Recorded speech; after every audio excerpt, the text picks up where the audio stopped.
Ini cinta tiada. Kenapa kita kena berbisik? Oh. Siapa ini kau merasa deritamu? Producer dia MFMF, producer Aisyah Retno, Brandon Tan, dia dengan grup dia memang suka remake lagu.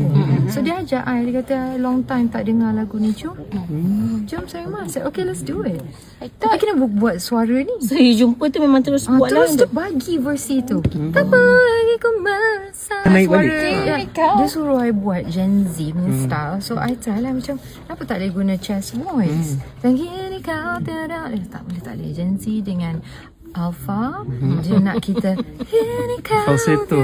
Okay. So I macam tak perlu lagi ku merasa, macam berbisik macam Billie Eilish lah. So I macam boleh ke? So you dapat kumpul peminat baru kan ramai. Itu yang jadi peliknya. So jadi macam Sebab dalam komen tu ramai kata kenapa aku dengar banyak kali ni. Itulah dia.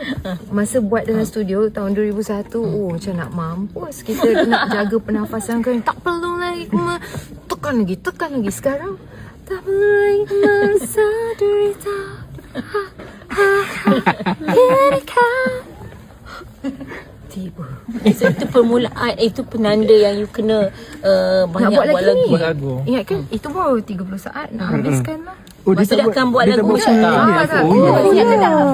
Belum. Nak kena buat ke? Kena buat kan? Orang tengah suka. Semua minta buat balik lagu ni.